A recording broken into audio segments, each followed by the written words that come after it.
na malibre na tayo sa check-up. Then yung mga business, siyempre, butika, o di yun, patakbuhin nyo, mga may kikitain nyo, yun yung pagkati-hatian ng grupo natin. Di ba? So, ang ganda. Tama? Okay ba? Okay. Kasi kung may barangay clinic na doon. Sa kanila yun, no? Sa kanila yun, no? Tayo naman, siyempre, kailangan, ang practice natin, sustainable community development project. Na tayo ang kumikita. Kung sila, kumikita sila, tayo gumawa rin tayo ng pagkakitaan. Tayo naman nakikita. Ganun, no? So, tapos si Ate Rose naman, meron doon sir facility ng pinagkatiwala sa atin na pwede nang gawing butika. Saan ba? Sa Malinta, no? Meron doon na isang 4-story building at kausap ko naman yung may-ari. Medyo matino pa naman kausap.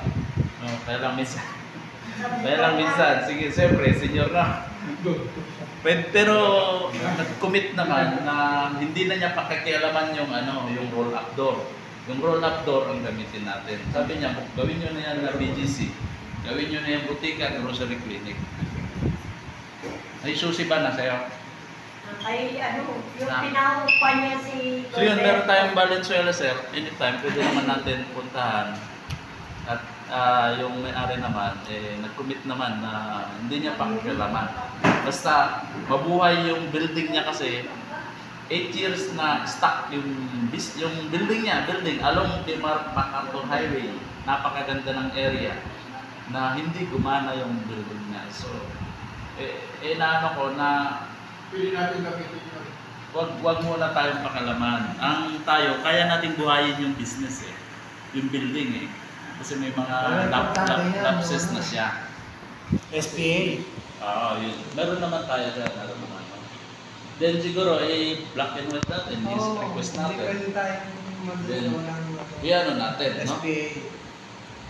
So yun, no? Meron na tayong area ng Valenzuela. Unti-unti, ang sana, kung mag-focus tayo sa provinces, hello Sisney, 81 provinces, tatamnan natin ng tig-iisang barangay. Isang barangay lang muna.